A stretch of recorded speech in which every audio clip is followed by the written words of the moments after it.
Siku ya leo ni siku kubwa sana katika dunia ambayo ni siku ya kusherehekea kazi ambayo imefanywa na akina mama wote katika dunia.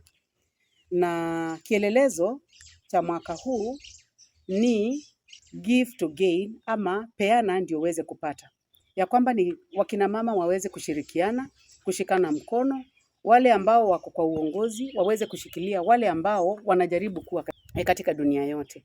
Na mimi ningependa kuhimiza wakina mama wote katika nchi ya Kenya ambao wameshikilia uongozi katika nyadhifa mbalimbali waweze kukumbuka wamama wale ambao wako nyumbani.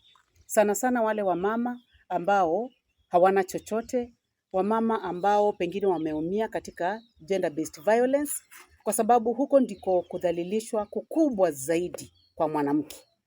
Wanawake ambao wanapigwa nyumbani kwao, wengine ambao wanaweza kushikwa bila hatia, watoto ambao wamenajisiwa ambao ni wengi sana katika nchi ya Kenya.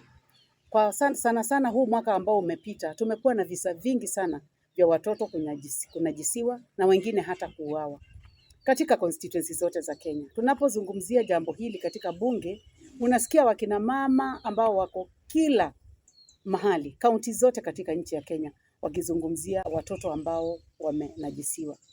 Hata watoto ambao ni wanawake na wamefanywa circumcision ama female genital mutilation kwa kulazimishwa kwa sababu ya dini ama kwa sababu ya culture katika jamii zao.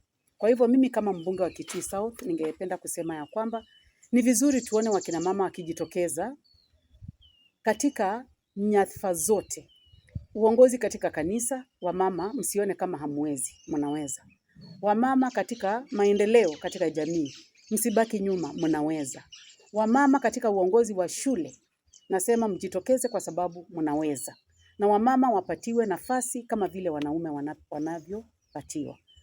Kujitokeza katika siasa, msiogope.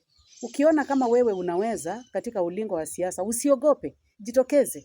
Hata sisi wakati ule tulikuwa tunajitokeza, tulikuwa tu watoto wadogo ama hatukuwa watu wazima kama vile tuko leo. Wakati huu wa mvua, ukienda upate mto umejaa, usiingize gari yako, usiingize abiria, usijaribu kuvuka mito ambayo imefurika maji na tujaribu kuzuia watoto. Walimu ambao mko na watoto shuleni, muweze kuwaambia wasiingie katika mito, wasiende kuogelea katika mabwawa ya maji ambayo yanaweza kuwa uko karibu na vijijini kwetu. Kwa hivyo ningependa kuomba sana sana wazazi, muangalie watoto wenu wakati huu ambako kuna mvua.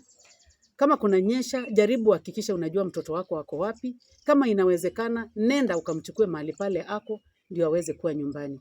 Hii mvua kulingana na vile inanyesha mvua kidogo na inafurisha kila mahali. Hata mito midogo ambayo hatujaiona ikifura maji, tumeona ikifura maji.